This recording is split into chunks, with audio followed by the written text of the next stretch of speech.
Hi everybody, it's Gary Dunnett from the National Parks Association. I'd like to welcome you all to this afternoon's edition of our Connecting with Nature series. Let me begin by acknowledging that we're meeting on Aboriginal land and pay my respects to elders past, present and emerging. I'm on Dharawal lands in the southern part of Sydney. Today's edition of Connecting with Nature is going to be presented by Brian Everingham. Brian wears many hats in NPA, past president, past executive member, current member of the National Parks Advisory Council and chair of his local, which is the Metro Sydney Regional Advisory Committee. Brian brings an extraordinary wealth of knowledge about all things nature in New South Wales, and today he's going to put all of that aside because he's going to talk to us about some of his international travels. We've just come out of a long period of lockdown where I guess people have been sort of filling their bucket lists of all the things they'd like to do once this little phase in our lives comes to an end. So Brian will give you just another few thoughts to fill in your bucket list. So with no more ado, I'd just like to welcome Brian, but each and every time I forget to mention to people it's a bit about the mechanics of Zoom. So I'll just take a step backwards and mention if you hover your mouse over the bottom bar, you'll see that there are two things that pop up on that screen. One's a little tag called chat. And if you have any comments that you'd like to make to either the panel or to other participants, please put them in the chat. If you've got questions that you'd like Brian to answer at the end of this presentation, you'll see that there's a little tag called Q&A. And if you could just write those in there and I'll make sure that they get relayed to Brian at the end. Okay, so second try, Brian, I'm passing over to you. Thank you very much. Okay. Thanks, Gary. And we should acknowledge whichever Aboriginal country that we are all resident on. I can actually see I've got the participants list up over here so I can see who's available at last. And I've even brought my iPad along this time so I'll discover what time it is as we're going. Great to say hello to Elaine. I can see there. Time for us to get out bushwalking again, girl. When I thought about this particular topic, it was in the middle of New Sydney's major lockdown, and I think everybody was wishing they could get out of their LGA. And what better way to get out of our LGA, I thought, than to go back to, well, in my case, the last overseas trip that I was able to do, and that was to Sri Lanka. We actually did it via Singapore, caught up with a dear friend in Singapore and went bird watching there. We had 3 days of bird watching in Singapore before moving to Sri Lanka. But to put it into context, the Sri Lankan trip was a pure wildlife experience. Apart from the fact that we actually flew business class, were in the front row of the seat flying into Colombo, was served absolutely stunning food on the way, got off the plane first, were through immigration in the blink of an eye. Our luggage was there waiting for us, and as soon as we were out the door, met one guide. There was one guide for my wife and myself, and off we went.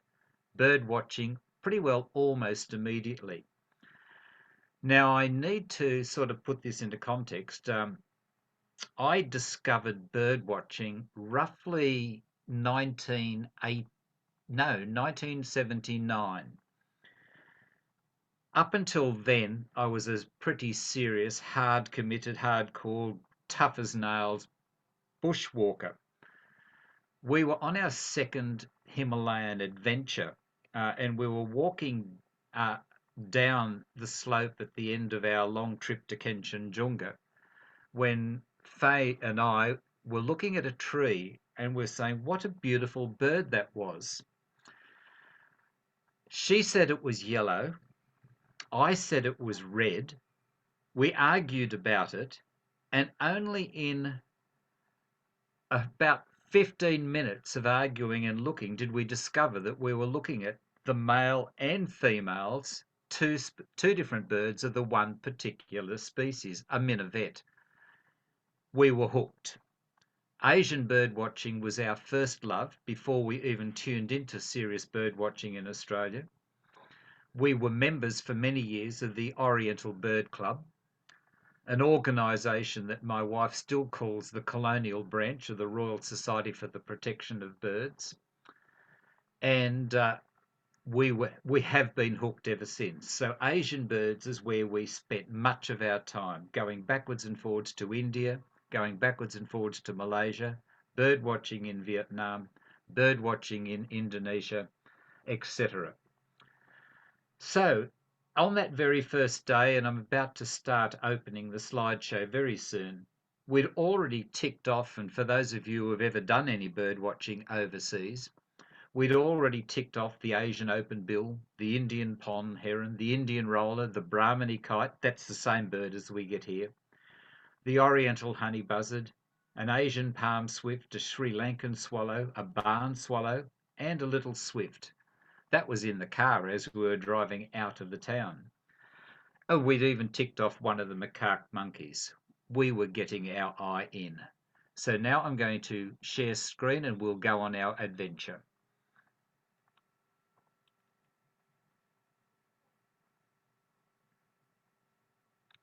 You can actually put up a little thumbs up in the message board if that now is clear for everybody. That's good, Brian. That's fantastic. But what I'm going to do is go back to the beginning, because that actually, I told it to start at the beginning and it didn't.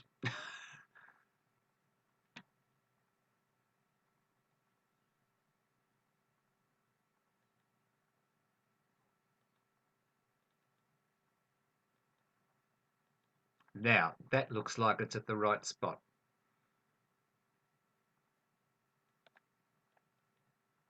It still says from the... Oh, how is it doing that?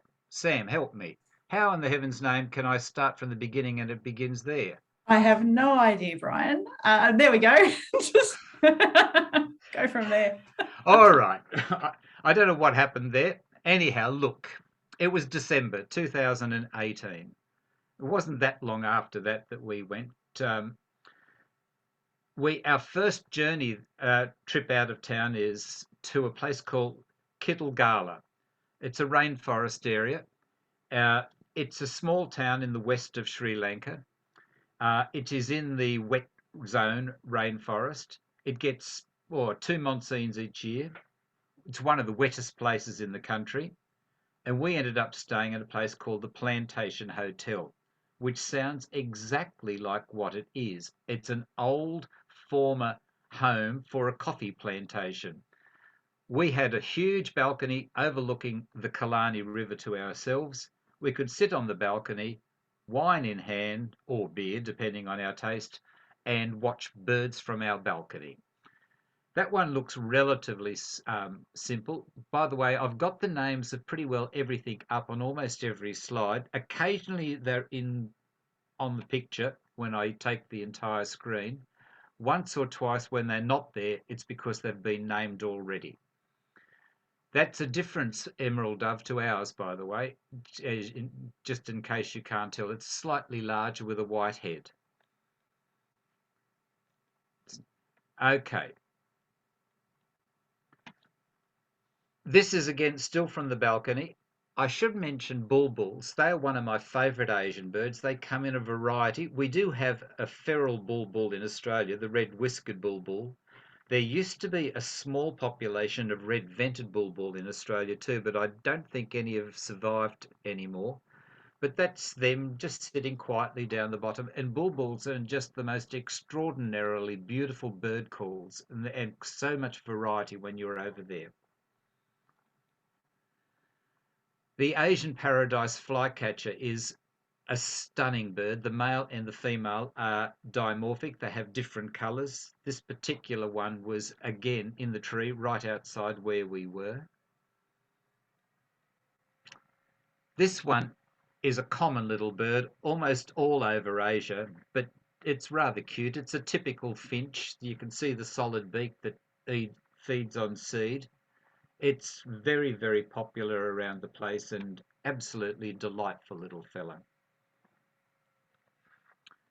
Another bulbul, black-headed yellow bulbul. And I now have a clock in front of me. Sam, do we stop at about 4:45? Yes, please. That would be great. Okay, right. So you can see how much variation there are in the bulbul populations. The other big group of birds, and one of those absolutely delightful birds that is constantly annoying and chattering anywhere you go in many of the areas of Asia, are the babbler family. This one is the yellow-billed babbler, very common around settled areas, always squabbling and chattering to themselves. A bit like some of ours, but they're not technically related. It's just that they're similar in behaviour, that so that the word babbler has been attached to ours because they reminded them of this particular group of babblers. The Sri Lankan hanging parrot, I've got to confess that I think some of the bird in species namings in Sri Lanka is a little bit nationalistic. I'm not totally convinced that the word Sri Lankan should sometimes be attached to every species just because it's in Sri Lanka as a way of increasing their number of birds for their island, but I'll accept what they call it. It's a cute little thing that does what it does. In fact, it's not hanging in that particular picture, but later on you'll see one hanging upside down, a bit like the way our rainbow lorikeets do, I guess. It's about half the size of our rainbow lorikeet, by the way. It's a very pretty little thing. This one, and I'll cut me out of the way, is really hard to actually find. And it was a long, long way away, I've got to say. I stretched the value of both the guide's telescope and my lens to the limits to get any sort of a picture. The chestnut-backed owlet, tiny. Its head has twisted to look at me from that distance, but it did nothing else in the entire time we were there. As you can see, that beautiful chestnut back is quite a distinguishing feature. My wife adores pitters. The Indian pitter is actually the first pitter we've ever seen. The three pitters that exist in Australia, it wasn't for more than 20 plus years of bird watching that we finally caught up with the most common one. We'd seen the other two rare ones in Australia before we saw our noisy pitter. But the Indian pitter was the first ever pitter we spotted in a jungle in India. But here it is in Sri Lanka in December 2018 and being very cooperative for us.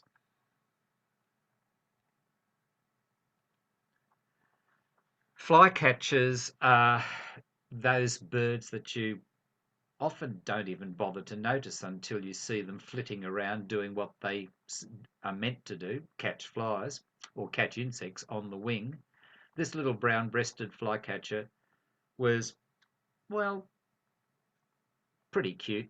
It reminds me a little bit of the Australian Jackie Winter when you look at it, which is often called the brown flycatcher in some books. That's the idea of some of this area. You can see some of the tea plantations right in and next to the jungle areas as we go. We've now moved en route to another place, the Singaraja Area. It's a World Heritage Area. It's tropical moist rainforest. It's higher up than Kitulgala. It's the last viable area of primary tropical rainforest left in Sri Lanka. More than 60% of the trees here are endemic. Many of them are considered rare. There is more endemic wildlife here, especially birds, than any other reserve in Sri Lanka. It's the home to over 50% of all Sri Lanka's mammals and butterflies, as well as many other kinds of insects, reptiles, and rare amphibians. It's reasonably large for Sri Lanka. It's 8,864 hectares. It ranges from 300 to 1,170 metres high, so it gives you quite an altitudinal range. Consists of over 6,000 hectares of forest reserve and another nearly 3,000 of a proposed addition to that area, so that should be rather good to see. I love this particular lizard though, absolutely stunning.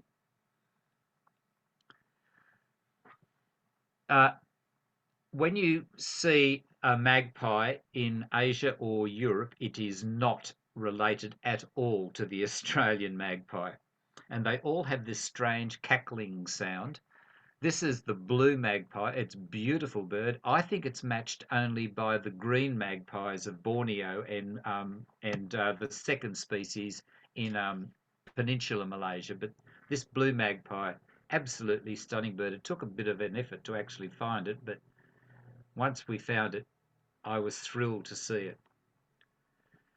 The white-headed starling, there's a number of species of starling. There's a much more interesting one a bit further on, but the starling community, in fact, the starlings and the miners right through Asia are well worth looking at. Don't just think, oh, pest bird. They are not over there, and they are well worth keeping an eye out.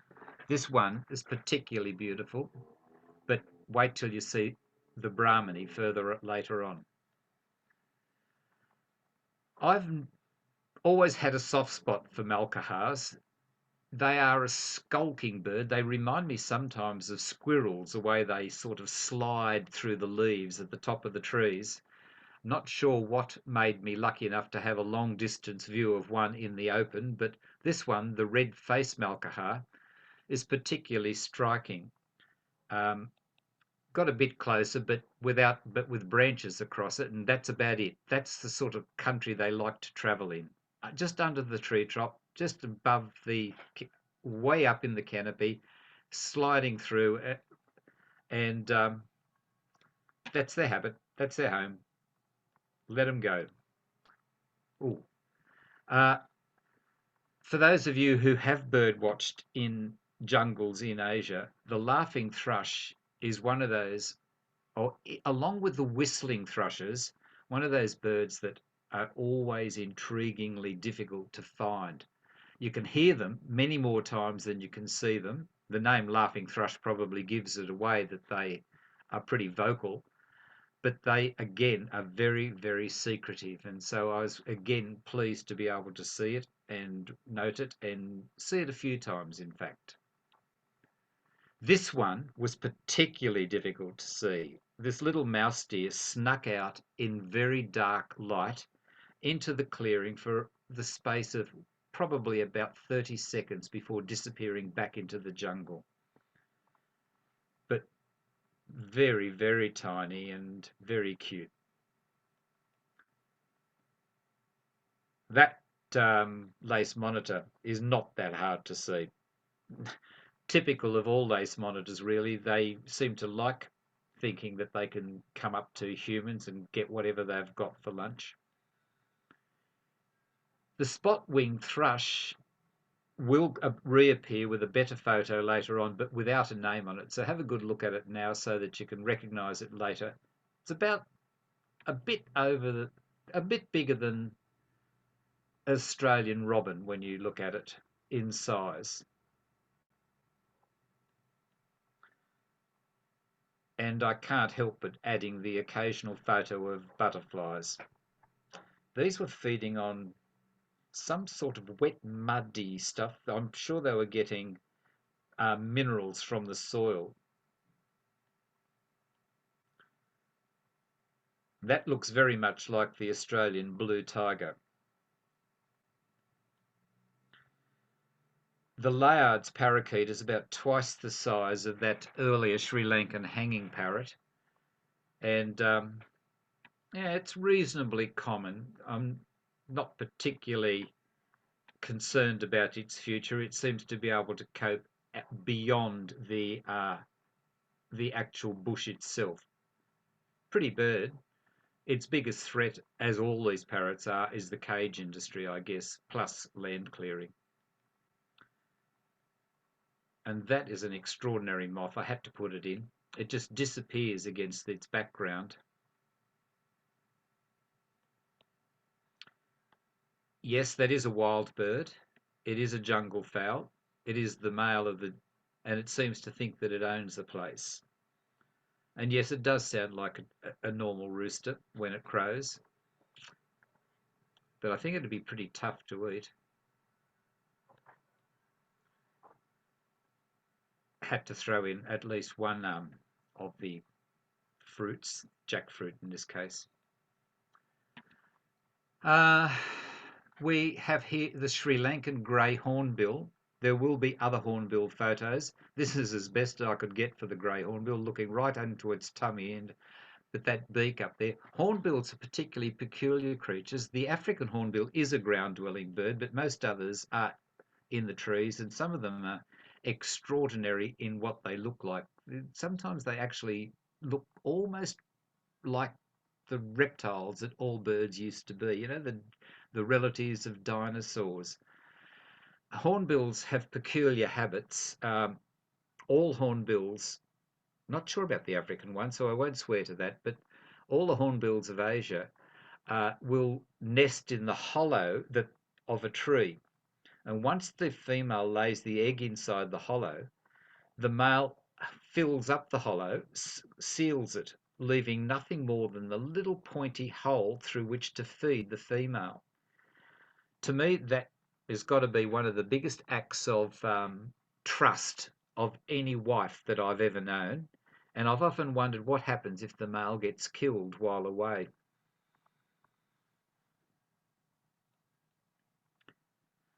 The first of a couple of woodpeckers that we saw on this particular occasion. By now we've left the Singaraja area and we're on the road heading to our next site. This is the lesser flameback. It's fairly widespread across Asia. You can actually often tell the difference between one woodpecker and another by the sound of the bill belting a hollow in a tree. They have different tapping calls. Another little flycatcher for you all.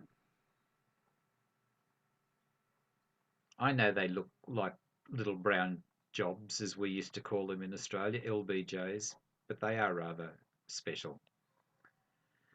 The changeable hawk eagle, named because its colours change quite dramatically as much as anything. You can actually see it has a little crest on its head, and that gives you a quick way of helping to separate it from many of the others. Though the crested serpent eagle also has a bit of a crest.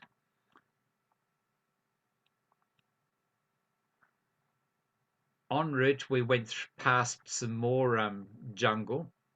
They put a fence around this area to stop the wild elephants actually getting onto the road and becoming, well, obstacles for the cars that travel on it. This one came right up to the fence to actually be noticed. And yes, I was that close to this elephant. This particular butterfly, I don't know its scientific name in Sri Lanka, but gosh, it looks like what we call the lesser wanderer here in Australia. The lesser wanderer is very common in outback or western New South Wales and around the Larapinta Trail. To the really particular and peculiar ones, the little Sri Lankan frogmouth loves to sit under the canopy, tucked in tight. You need to have good spies to be able to track down where these were, so we were very thrilled to be able to find this particular one. And if you ever are going to go bird watching in a place like Sri Lanka, it's worth actually hiring a guide who does have the tips and usually works with the locals. And it's worth just tipping one or two locals on the way, because they probably do tell him where to find things. Can you recognise it? The spot thrush again?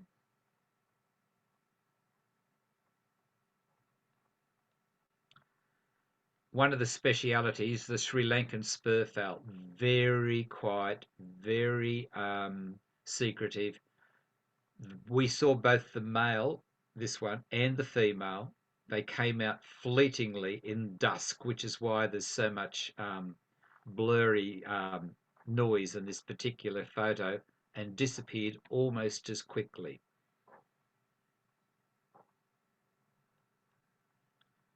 Another of the bulbuls, this one the yellow-browed bulbul. Notice how the bulbul population changes according to altitude. In Malaysia, there's a hill called Bukit Fraser's Hill, north of Kuala Lumpur. And if you walk down the road is one way, so cars are only ever going one direction. So if your car that you've gone up in is stuck while waiting, get the driver to pick you up on the way down. And as you go down, the bulbul population changes dramatically as you're walking through the altitudinal change, and ditto what happens here as well.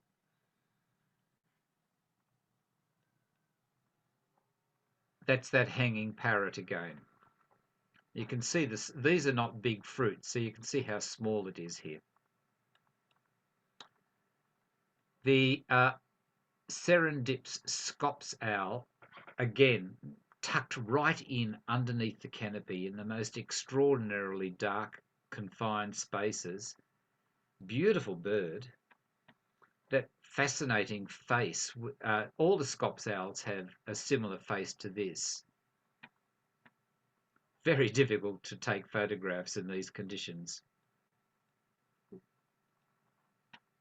Oh, this particular little butterfly, I actually photographed it through the bus window or the Jeep window. It was sitting on the side of the road. Now we're up to a male ashy-crowned sparrowlark, well and truly down off the hills and getting close to the next site, which will be the town of Tisa.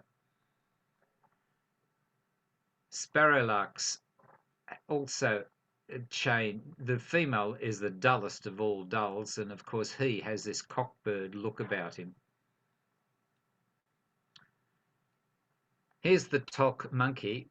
This is a young one, but their face is just intriguing, the way they look at you like that.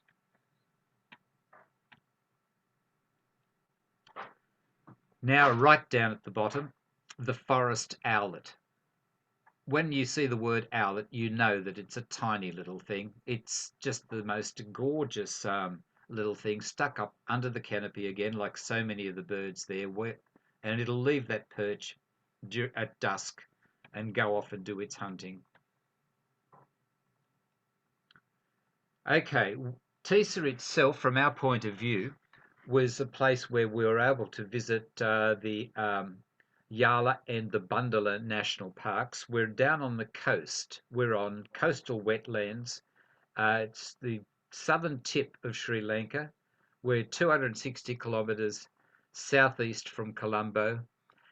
The area was hit badly by the tsunami that ricocheted across the Indian Ocean at that particular time. This particular wetland was some distance from the sea. It was near the town of Tisa itself. But we do get a jacana in Australia. This one here, the pheasant-tailed jacana, is particularly beautiful. The Oriental honey buzzard is probably one of the more common of the raptors right across Asia. I remember sitting on Maxwell's Hill in Malaysia with the Malaysian Nature Society. We were members of that for quite a long time, with bird watchers counting them as they were on their migration through the pass. They were actually flying below us at that particular stage. Mostly I've only ever seen them in the air. This one was kind enough to be on a tree, so I could actually get a photograph of it. And if anyone's ever been to Asia, you will recognize the Indian pond heron. Sometimes you may not recognize it like that. When it flies, there's a flash of white under its wings before it then settles and disappears again.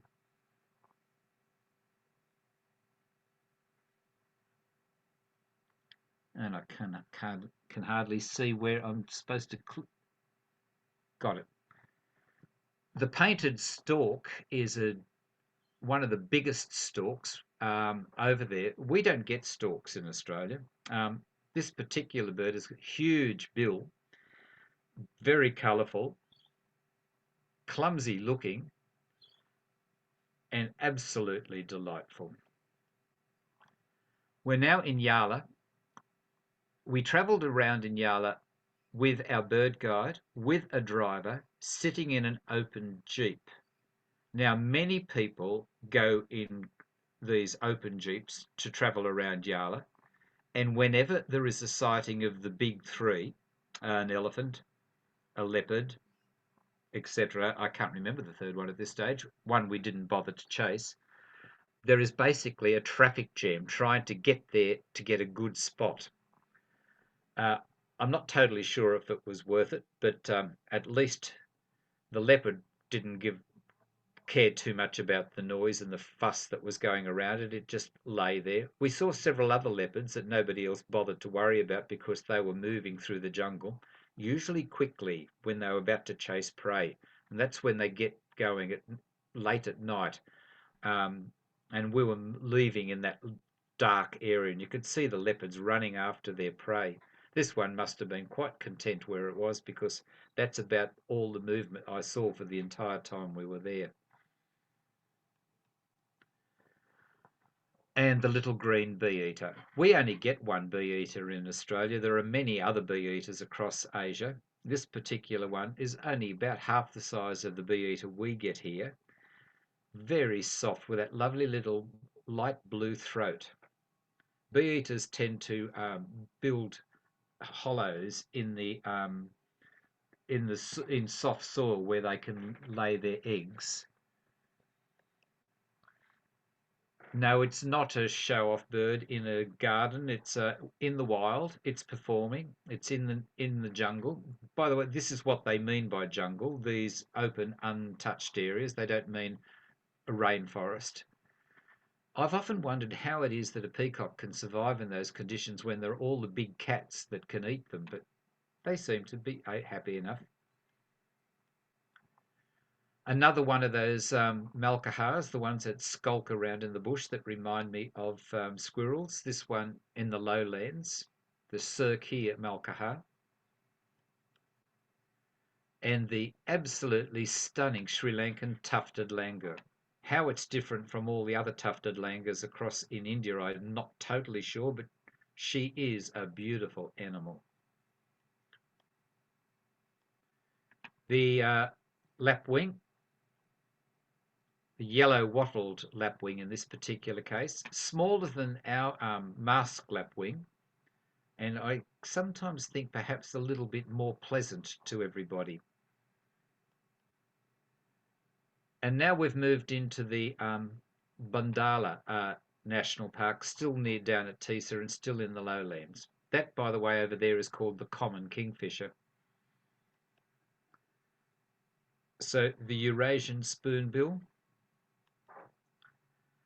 one of the barbets, the brown-headed barbet. Barbets are fairly common through Asia. For those of you who've ever been to Singapore, you might have heard the little piping sound of a bird called the coppersmith.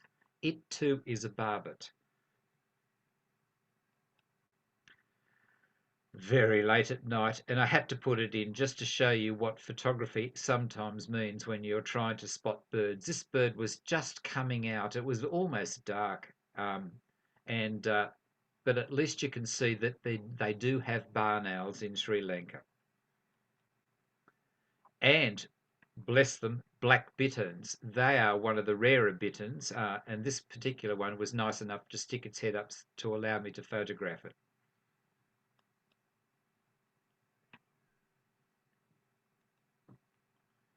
Brown shrike. Very common bird, the grey heron. Much bigger than our white-faced heron, and also even bigger than the white-necked heron. That's what we mean by jungle over there. The Indian thick-knee, related to our thick knees,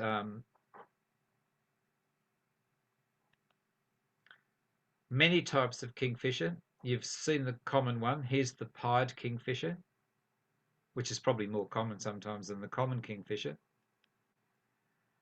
The rosy starling, that's the second of the starlings we've spotted on the trip so far, or the second that's appeared in the slideshow at least. Lots and lots and lots of barn swallows. We do sometimes get barn swallows in Australia, but really only in the northern parts. Almost all of ours are welcome swallow. Had to put that photo in.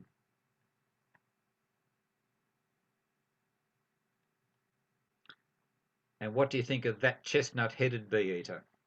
About twice the size of the earlier bee-eater I showed. Really pretty bird. And that is what I think is my favourite starling, the Brahminy starling. This one is common. The male is the brightest. The female's fairly dull. I didn't bother putting her in. I'm sorry for Mrs. Iora. And it's right across Asia. The yellow bittern is as secretive as you would imagine most bitterns to be. It gave us that amount of a look before disappearing back into the reeds. Another one of the cuckoos, the pied cuckoo. Actually, that's the first one that's appeared here. For those, there were cuckoos in a slideshow that I've put up on from Singapore, if anyone's interested. Probably one of the most common birds right across Asia is the little Oriental magpie robin. Absolutely beautiful little bird that bounds around almost everywhere. And there's a better view of the common kingfisher a bit closer. The Ruddy Mongoose. I did feel like I was in Rudyard Kipling territory as soon as I started seeing mongoose. This is the second species of mongoose that I'd spotted over there, and this one actually was able to be photographed okay.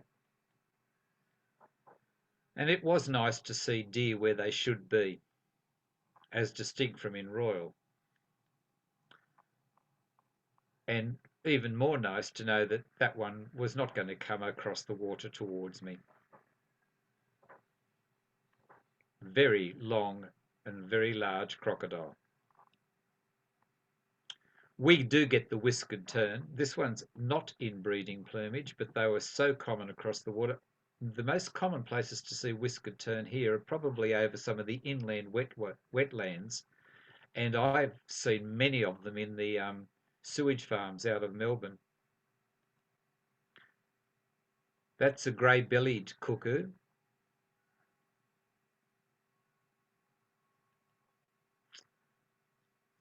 Particularly beautiful, the green pigeons. This one, the orange breasted green pigeon.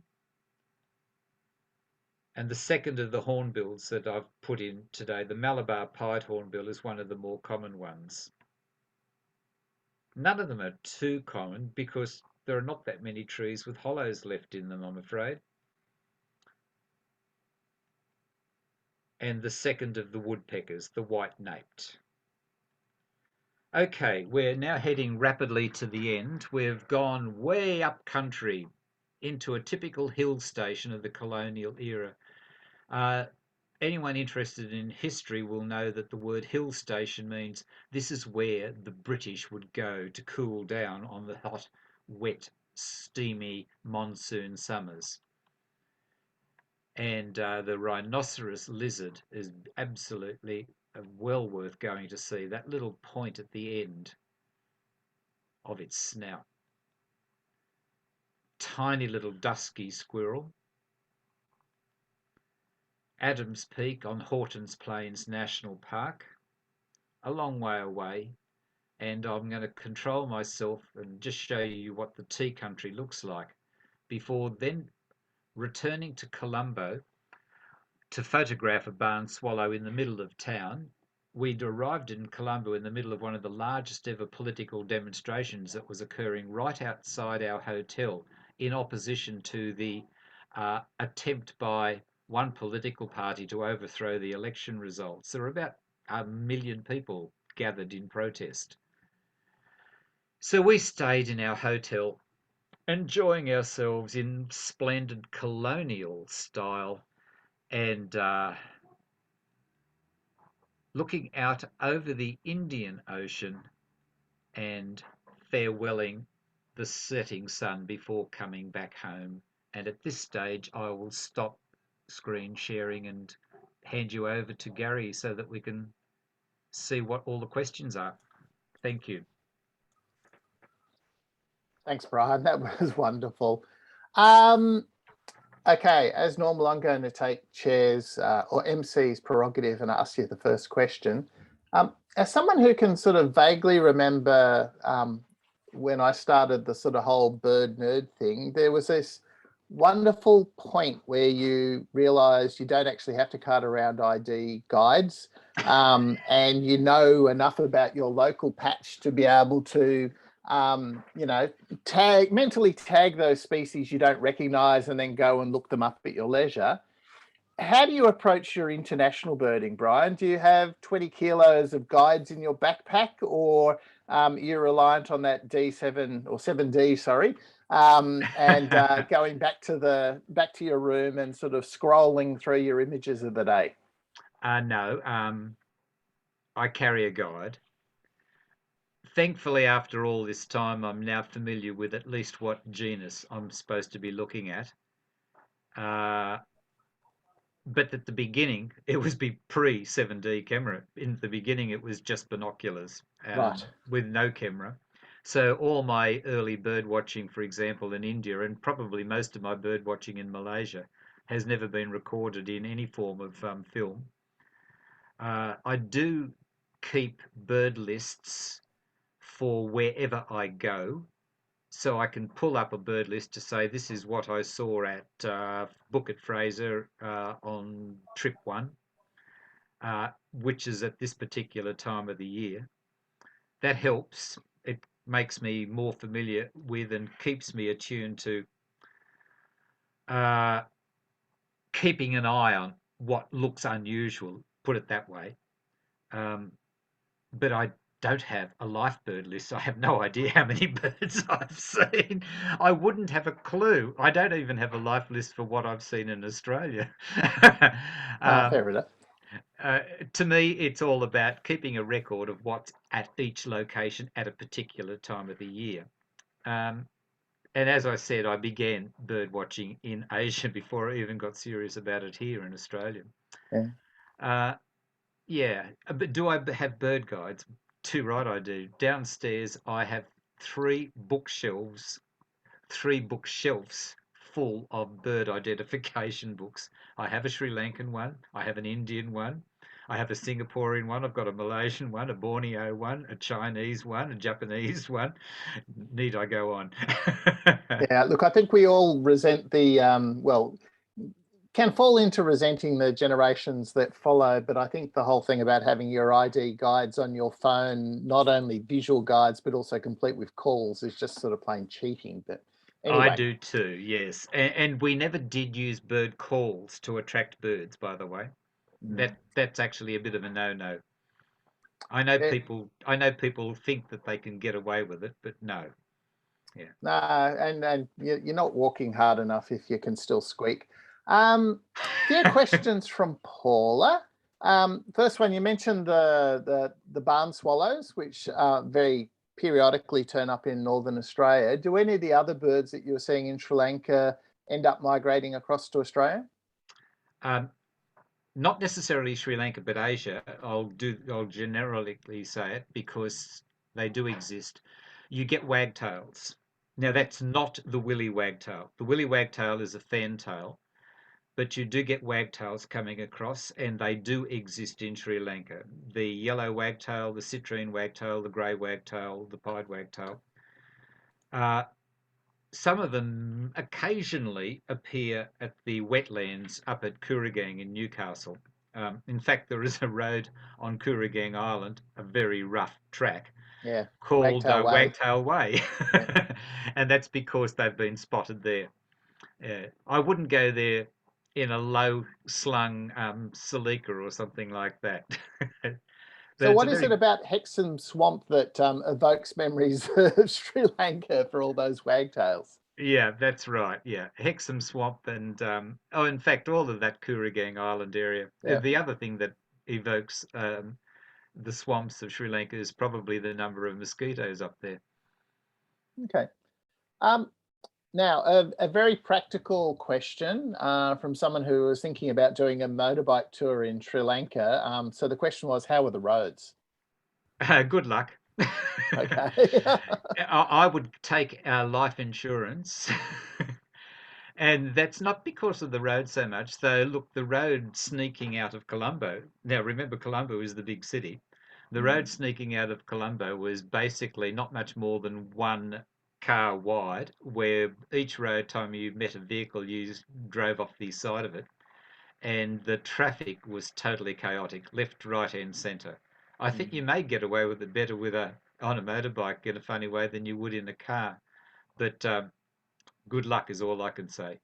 Okay. And I did not get to the north of Sri Lanka, so I can't comment about anything north of basically the bottom third. And a point of particular fascination was whether you could give us any more information about those remarkable little mouse deer. Probably not. I did not bother to chase up much information on. It is a deer, by the way. It's not a mouse.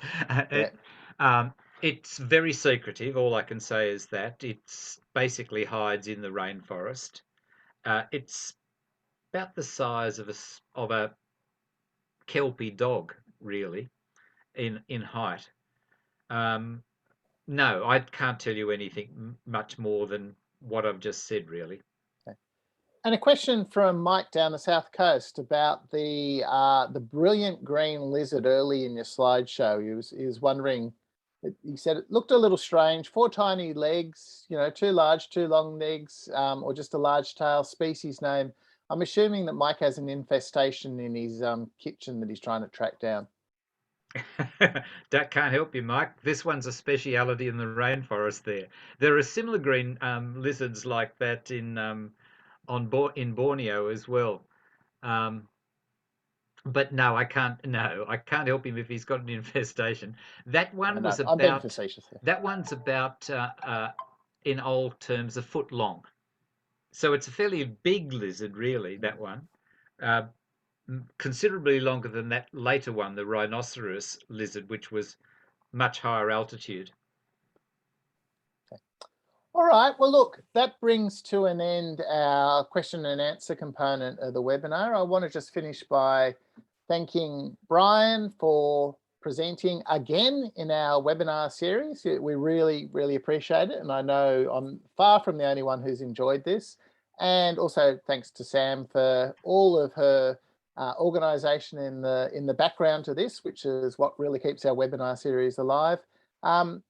Thanks everybody for your. There is a question there, Gary, from Sam actually, which I should address too. Oh, where's that? I didn't see it. She Sorry. put it in the chat line instead of the Q&A. Ah, okay. And that was about the nature of jungles. Ah, yes. Nature of jungles. Yep. Yeah, the nature of jungles, right? Sri Lanka and India, let me say, it's not a word that you should associate necessarily with a primeval forest. It's a word they use to describe any scrubby country. It's a bit like our word bush in a funny way. And yes, Sam, you do get unofficial grazing happening in some of those jungle areas. Many of the traditional jungle areas over there are actually a bit like acacia thorn bush, and the cattle wandering that you saw wandering probably was used by somebody or other, but it's pretty open stuff. And people can actually often collect firewood from them as well. So it's not as secure as, e.g., the Singaraja rainforest area that is in World Heritage. Thanks, Brian. All right, so we'll bring proceedings to an end. Thanks to our presenters, thanks to the organisers, and most importantly, thanks to everybody who's tuned in tonight. We'll see you next week. Bye all. Bye.